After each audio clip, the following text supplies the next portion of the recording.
Hey guys, Graham here from therecordingrevolution.com with another 5 minutes to a better mix video tutorial where we're looking at 31 mixing tips in 31 days.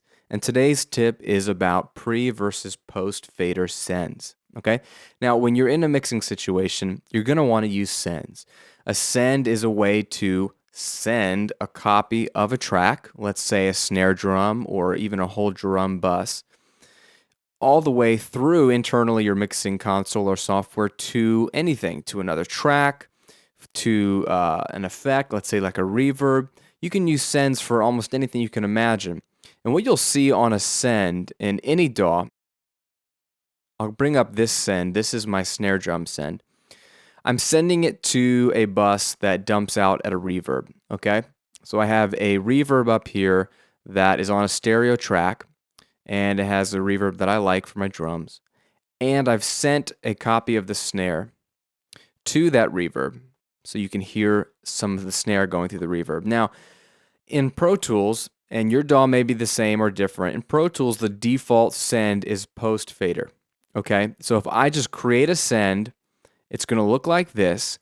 And what this means is the copy of this audio being sent to my reverb is dependent upon the fader of the actual track. So let me show you what I mean. I'm going to solo just the snare so we can really hear what's going on. And I also have the reverb always soloed. If I mute the send, all right.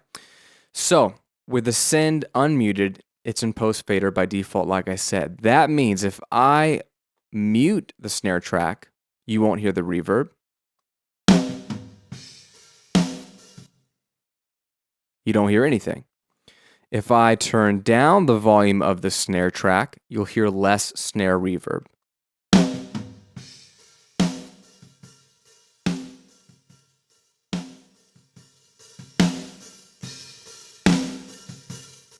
And consequently, the same thing happens when I turn up the snare track.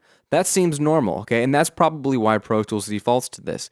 In typical situations, that's what I want. If I turn the snare down in my mix, I want to hear less snare reverb. I want it to be relevant to the volume of my snare. But there may be a time when that is the opposite of what you want, meaning you want the same amount of snare signal to be going to your send, in this case the reverb, no matter what this fader is doing. In that case, you want pre-fader. In Pro Tools, there's a little button up here that says pre, and your DAW just look for that. And that's going to do the opposite. Now this send is pre-fader, meaning a whole copy of this send at this volume is going to go wherever I sent it, no matter what happens on this fader. Let's try it out. I'll mute the track, and I'll as well adjust the volume of the snare, and we'll hear the same amount of snare going to the reverb.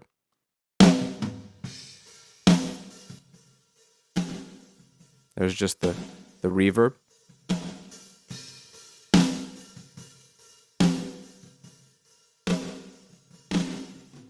So I've turned the actual snare track down, but you're still hearing the reverb at full volume. So you see what's going on here? There are two distinct things. One is pre, meaning it happens before anything that you change on that fader, so it'll be unaffected, or it's post, meaning whatever you do to this main track's fader will affect what's happening in the send. And that's the difference between pre and post fader. You'll start to discover how this is helpful in your mix.